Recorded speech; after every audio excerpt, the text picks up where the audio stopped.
শ্রীকান্তলা গ্রামের রাস্তাটা দেখো কত ভয়ঙ্কর অবস্থাতে রয়েছে। এখানে তোমরা আসলে খুব সাবধানে আসবে, নিচে কিন্তু খাল হয়ে আছে আর খুব ভয়ঙ্কর অবস্থাতে রাস্তাটা রয়েছে।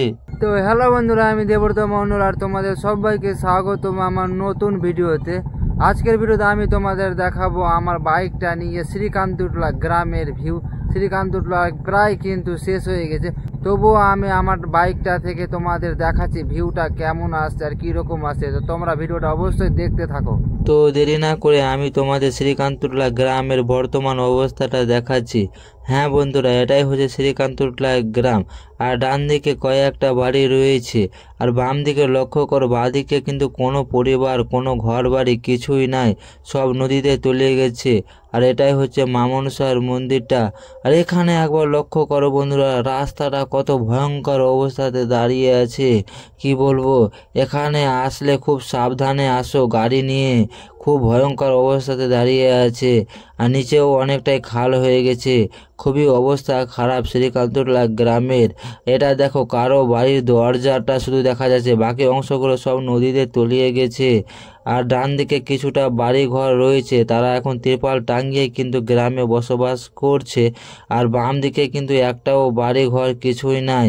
আমি তোমাদের দেখাচ্ছি একটু, দেখো বাম দিকেও কিন্তু অনেক পরিবার ছিল, অনেক বাড়ি ঘর ছিল, অনেক একটা ভালো সমাজ ছিল। তারা কিন্তু এখন এখানে নাই, অন্য জায়গায় চলে গেছে। এই নদী ভাঙনে কিন্তু সব আস্তে আস্তে শেষ হয়ে যাচ্ছে। আর ডান দিকে কয়েকটা পরিবার রয়েছে। আর রাস্তাটা দেখো কত সুন্দর লাগছে, প্রকৃতিটা খুবই সুন্দর। শুধু গঙ্গার ভাঙনটাই আমাদের একটা দুর্যোগ ব্যাপার। আর এদিকে দেখো ডান দিকে কয়েকটা পরিবার এদিকেও কিন্তু রয়েছে। আর এটা হচ্ছে শ্রীকান্তলা গ্রামের শিব মন্দির। বাম দিকে শুধু শ্রীকান্তলা গ্রামের শিব মন্দিরটাই রয়েছে বন্ধুরা। আর একটাও বাড়ি ঘর মানুষজন কেউ নেই। ডান দিকে কিছু মানুষজন এখনও তিরপাল টাঙিয়ে বসবাস করছে। আর এরাও কিন্তু বেশি দিন থাকতে পারবে না, আবার যখন জল বাড়বে তখন আবার কিন্তু ভাঙন শুরু হয়ে যাবে। আর এখনও কিন্তু কোনো কাজ শুরু হয়নি। আর এইভাবেই নদী ভাঙনে গ্রামগুলো শেষ হয়ে যাচ্ছে। তবুও সরকার কোনো কাজ করছে না, কোনো কাজের পদক্ষেপ নিচ্ছে না। কেন কাজ করছে না তা আমার জানা নেই। তোমাদের যদি জানা থাকে তাহলে অবশ্যই কমেন্ট করে জানাও। আর এটা হচ্ছে শ্রীকান্তলা গ্রামের শেষ প্রান্ত। সামনে যে গাছটি দেখতে পাচ্ছ সেই গাছটা হচ্ছে কদমের গাছ। আর এই গাছটিও অনেক পুরাতন গাছ। আর এখান থেকে শুরু হয়ে গেল কিন্তু বিহার। সামনে যে সাইকেলটা দেখতে পাচ্ছ, সাইকেল করে একটা মানুষ যাচ্ছে, সেটা কিন্তু বিহারের রাস্তা। এদিকে চলে গেল বিহার। বিহারে অনেক চলে গেল গ্রাম, দিনারামটোলা, গণেশটোলা, রতনটোলা, আরও অনেক গ্রামগুলো আছে। আমি তোমাদের এইদিকে একটু নদীর দিকটা দেখাচ্ছি, নদীর ভিউটা দেখাচ্ছি।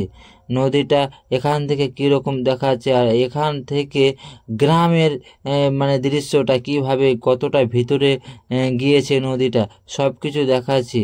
আর এটা হচ্ছে কিন্তু আমাদেরই শ্রীকান্তলা গ্রামের একজন মানুষের জমিটা।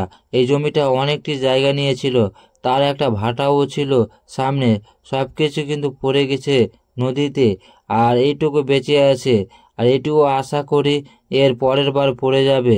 তো বন্ধুরা দেখতেই পাচ্ছ, এখান থেকে শ্রীকান্তলা শুরু, আর এখান থেকে একদম ওই গেটটা পর্যন্ত ওইদিকে একটা ব্যাক আছে, তারপরে ওইদিকে মুলিরামটোলা, তারপরে জিতুটোলা। আর দেখো কিভাবে ভাঙনটা হয়েছে, এটা হচ্ছে গঙ্গা নদী। আর এই নদীটার এই পারে দেখো কিভাবে খাল হয়ে আছে, আর এইভাবেই কিন্তু ভাঙন হয়ে চলে যাচ্ছে। আর এখন শীতকাল চলে আসলো, তো এখন জলের স্রোতটা বেশ কমে গেছে, অনেকটাই কমে গেছে। এখন নদীর কিনারা থেকে অনেকটা জল নিচে নেমে গেছে, তো এখন কাজ করার বেস্ট টাইম। আর আজকের ভিডিওতে আমি শ্রীকান্তলা গ্রামটা তোমাদের সামনে তুলে ধরলাম। আর আসার সময় সূর্যের আলোটা দেখো, ও খুব সুন্দর লাগছে দেখতে, অসাধারণ লাগছে। তোমাদের কেমন লাগছে অবশ্যই কমেন্ট করে জানিও। আর এটা হচ্ছে মুলিরামটোলা গ্রাম। আর আমার বাম দিকে রয়েছে মুলিরামটোলা গ্রামের প্রাইমারি স্কুল। এই স্কুলে আমরা পড়াশোনা করেছি। তো বন্ধুরা, আজকের ভিডিওটা এই পর্যন্ত। এরপরে দেখা হবে অন্য ভিডিওতে। ভিডিওটা যদি ভালো লেগে থাকে তাহলে লাইক কমেন্ট শেয়ার করে দিও।